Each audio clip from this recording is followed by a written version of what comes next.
My drawers always used to look like this, and I often spent more time rummaging through them, looking for a tool than actually using it. So a while ago I started to organize my tool drawers with foam inlays, and although it takes a while to make them, I have never regretted this step. In this video I share with you how to make them. Hello and welcome to my channel. The first step to make such an inlay is to design it in CAD. This is for most of the tools fairly simple, especially screwdrivers, Allen keys, wrenches, etc. because they have always the same shape and all you need to do is to scale and place them. My screwdrivers from Wera have only 4 different grip sizes and I have them as a sketch in my design library. So to model such a row for screwdrivers is a matter of minutes because all you need to do is to orient and space them properly and to add the shaft, which is a simple rectangle. Modeling the cutouts for pliers is a bit more complicated because of their irregular shape. Unless you have a 3D model from the maker or other sources, the easiest is to get a good quality top view picture, which need to be scaled to the correct size in your CAD software. When it has a trace feature, you can easily get the outline of the tool, otherwise you need to sketch it by yourself. When I made those inlays, I skipped the one for my Allen keys, because they come in a nice compact holder and I felt it was not really necessary. And this holder is certainly great when you work outside of your shop, but I'm rather lazy and over time they did not return to the holder after I used them, but went straight into the drawer again. So it was time to organize them a little bit more friendly to my habits. By the way, all the tools that you see here are as well linked in the description below. Making an inlay for Allen keys is really simple. All you need to do is to measure them first and then to make a sketch with a bunch of long holes. I orient them with the short side pointing into the inlay because this is easy to sketch and it has the cleanest look. A few more pockets along the keys to grab them and you're done and good to go to the mill. The material that I use is a so-called shadow board. It comes in different colors and sizes, always with a 5mm thick black layer on top. If you want to mill the stuff on a CNC, it is important to get the high density version of this PE foam. There are as well others with much bigger air pores inside, but they are useless for the CNC. I have as well a link in the description below for the proper material.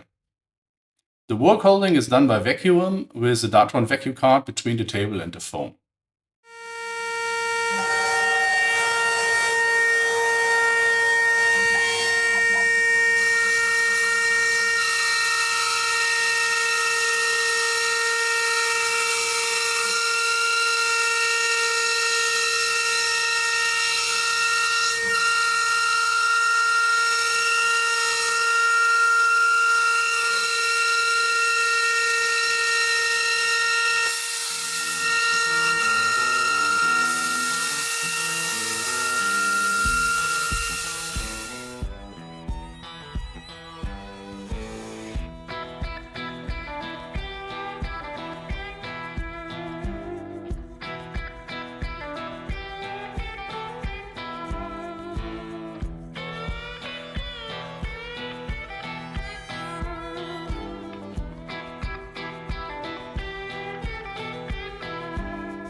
So what happened here?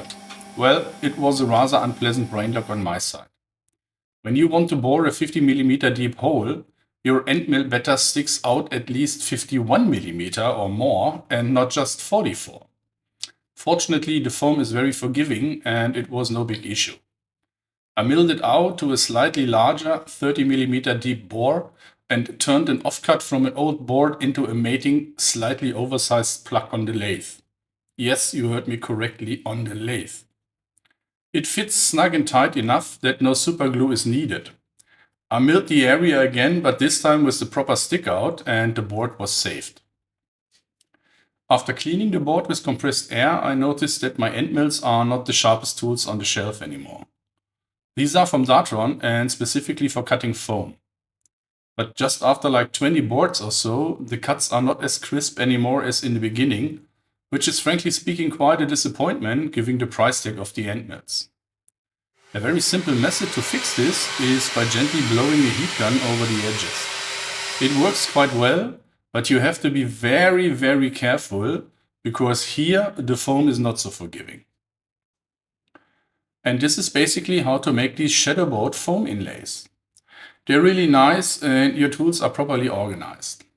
The only downside is that you need at least twice as many drawers in your shop as if you were simply throwing the tools into the drawers. And don't get me wrong, I still have more than enough drawers with tools shuffling around, but I always enjoy to open one of these. Here are a few impressions of the ones that please my inner monk.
Thanks for watching. If you like this video, give it a thumbs up, subscribe to the channel and hit the notification bell so you don't miss the next videos.